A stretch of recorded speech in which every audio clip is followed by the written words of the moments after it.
Hello guys, good evening. এই দেখো আমরা চলে এসে গেছি শিলিগুড়ির ফাড়াবাড়িতে। সেখানে আমাদের কামাখ্যা মায়ের মন্দির উদ্বোধন হয়েছিল, এই 2 বছর পূর্ণ হয়ে গেল। সেখানে প্রথমবার আমরা এসেছিলাম, তবে গত বছর আসতে পারিনি যে কোনো কারণের জন্য। এইবার আবার চলে এসে গেছি সবাই মিলে। বললাম যে চলো আমরা একটুখানি মায়ের মন্দিরের থেকে ঘুরে আসি, কেননা দেখো আসামে তোমার গুয়াহাটিতে সেখানে তো যাওয়া সম্ভব না সব সময়, যার জন্য এখানে বললাম চলো ঘুরে আসি। কারণ দ্বিতীয় কথা বলতে কি, আমার বাপের বাড়িও কিন্তু আসাম, সেখানে কিন্তু আমি যেতে পারি না সেখানে, কারণ দূর যেহেতু সবসময় যাওয়া হয় না, তাই এখানেই চলে এসেছি। এসে দেখছি প্রথমবার যে এসেছিলাম এরকম ছিল না, এত সাজায়নি, এত লোকজন হয়নি, সামান্য কয়েকজন লোকজন এরকম ছিল। কিন্তু এবার এসে দেখি এত সুন্দর সাজিয়েছে, তোমাদেরকে কি বলবো। তারপরে ভিড়ও হয়েছে। আমরা যখন এসেছিলাম তখন এতটা ভিড় ছিল ওটা, সারা দিন ধরে তো লোক এসছে, সারা দিন ধরে তোমার প্রসাদ খাওয়া সমস্ত কিছুই হয়েছে। তারপরে দূরের থেকে যারা যারা এসেছে দেখো, দূরের থেকে তাদেরকে এখানে থাকার ব্যবস্থা করে দিয়েছে। তারা এখানে থাকবে যতদিন অবধি অম্বুবাচী মেলা থাকবে, ততদিন অবধি এখানে ওরা থাকবে। তারপরে তো আমরা আস্তে আস্তে করে ভিতরের দিকে ঢুকছি, কিন্তু ভিতরের দিকে ঢুকতে আর পাচ্ছি না। এইদিকে তোমার রান্না হচ্ছে, সারাদিন ধরে যে ভোগ হচ্ছিল, সবাই সারাদিন ধরে প্রসাদ টোসাদ সবাই মিলে খাচ্ছে টাচ্ছে, তোমার এখনও অনবরত চলবে সেই সারা রাত ধরে। তারপরে তোমার আস্তে আস্তে এই দিক থেকে যে দেখছি ভিতরের দিকে প্রচুর পরিমাণেই লোক হচ্ছিল। এক নেপালি গায়িকা ছিল, সে ওখানে ভজন কীর্তন গান করছে। তারপরে আমি বললাম যে চলো ওই দিকে আগে ঢুকে দেখে আসি। তারপরে তোমরা তো সবাই জানো মায়ের মন্দির সব বন্ধ থাকবে, যে পর্দা দিয়ে সমস্ত মায়ের মন্দির চারিদিকে ঢাকা আছে, কিন্তু এত সুন্দর লাগছিল, কি বলবো তোমাদেরকে, তোমরা চোখে না দেখলে না বিশ্বাস করতে পারবে না। সাজিয়েছে, অপরূপভাবে সাজিয়েছে, খুব ভালো লাগছিল দেখতে।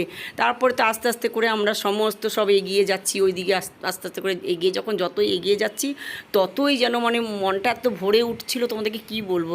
মনে হচ্ছিল যে না, ঠিক আসামের কামাখ্যা মন্দিরেই আমরা এসে গেছি। যাই হোক, ওটাই মনে নিয়ে আমাদের এখানে থাকতে হবে। আর পাশে তোমার দেখো চায়ের বাগান আছে, বিশাল বড় চায়ের বাগান, এদিকে ফরেস্ট চারিদিকে, দারুণ লাগছিল, মনে হচ্ছে কি এখানেই সারাদিন থেকে যাই। কিন্তু সেটা তো আর হবে না না।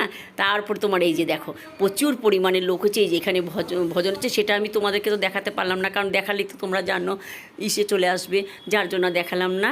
আর এদিকে বাবার মূর্তি আছে, সেখানে প্রণাম টনাম করে নিয়ে চারিদিকে ঘুরে ফিরে নিয়ে মনে হচ্ছে, তারপরে বসে একটু কীর্তন দেখছিলাম। এখানে একটা বিশাল বড় বট গাছ আছে, সেটাকেও পর্যন্ত ঢেকে দিয়েছে লাল কাপড় দিয়ে, কারণ সেটাকেও ঢাকতে হবে। এইটা যখন খোলা থাকে না, ভিতরে একটা অপরূপ একটা থাকে, সেটা খুব সুন্দর, সেটা আমরা তখন দেখেছিলাম। এইবার দেখলাম পুরো ঢাকাই আছে এই বটগাছটা। ওইদিকেও অনেক ঠাকুর আছে, সেগুলো সমস্ত চারিদিকে বন্ধ।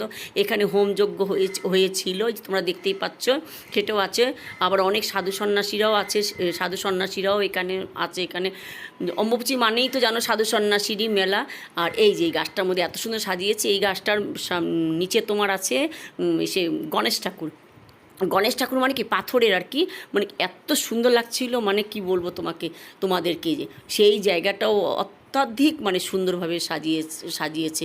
এই যে ভিতরে দেখতে পাচ্ছ, এই যে নিচে কিন্তু আছে পাথরের গণেশ, পুরো সুটঠুর দেওয়ার মতো দিয়েই তৈরি। সেটা খুব ভালো লাগছিল দেখে, মনে হচ্ছিলো কি এখানে অনেকক্ষণ দাঁড়িয়ে থেকে, কিন্তু দাঁড়ানো সম্ভব না, যেহেতু প্রচুর পরিমাণে লোক হয়েছে এখানে, যেতেই হবে। তারপরে বসলাম এখানে, বসে নিয়ে একটুখানি বললাম যে না কীর্তন শুনে নেই। কীর্তন শুনলাম, কীর্তন শুনে নিয়ে খুব ভালো লাগছিল। এখানে উঠতে ইচ্ছা হচ্ছিল না, আর কিন্তু তো উঠতে তো হবেই, কারণ বাইরেও কিছুটা দেখতে হবে। তারপরে তোমার ওই দিকে আস্তে আস্তে দেখো কী পরিমাণে লোক হয়েছে। তোমরা একবার আসো, এসে দেখে যাও, না আসলে তোমরা বুঝতে পারবে না যে আমাদের শিলিগুড়িতেও যে আছে যেরকম। আর এদিকে তো সাধু সন্ন্যাসী তুমি দেখতেই পাচ্ছ, এই যে চারিদিকে কী সুন্দর। আর এদিকে তোমার দেখতে পাচ্ছি, এদিকে তোমার সবাই লোক আস্তে আস্তে করে আসতে শুরু করছে। দেখো প্রচুর পরিমাণে, যত রাত হচ্ছে না, ততই যেন আরও লোক প্রচুর পরিমাণে আসছে এখানে। আর এই মন্দিরের সামনে তারপরে ভাবলাম যে না একটু চা বাগানের দিকেও একটু ঘুরে আসি। তারপরে একটু চা বাগানের দিকেও একটু আমরা সব ঘুরছি ফিরছি, সবাই মিলে একটু আনন্দ করছি। দেখো চারিদিকে এদিকে মন্টি ওরা সবাই মিলে ফটো তুলছে, আমার ডোডো দেখতে পাচ্ছ ফটো তুলছে।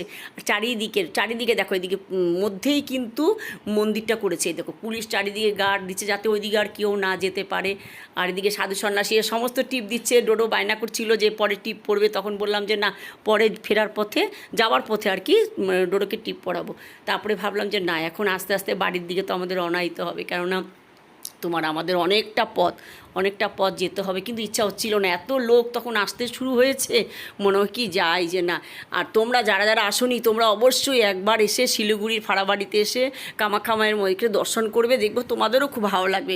এইবার যারা যারা আসতে পারোনি সামনে বছর একবার চেষ্টা করবে সবাই মিলে একবার আসার, দেখবে যে মনে হবে যে না মানে আসামেই তোমরা গেছো কামাখ্যা মন্দিরকে। সবসময় তো আসামে তো সবার যাওয়ার সম্ভব হয় না, এখানে এসে একবার ঘুরে যেও, সবার ভালো লাগবে। চারিদিকে ফরেস্টের মাঝখানে। আর এখন আমরা মানে বাড়ি ফেরার দিকে আমরা যাচ্ছি আস্তে আস্তে করে। এই যে দেখো যে চারিদিকে দেখো মেলার দোকান টোকান এই মেলা বসছে। যদি ভিডিওটা ভালো লেগে থাকে একটা লাইক করে দিও, কমেন্ট করে দিও, শেয়ার করে দিও, সাবস্ক্রাইব করে দিও। ভালো থেকো সবাই, সুস্থ থেকো। আর এইটা আস্তে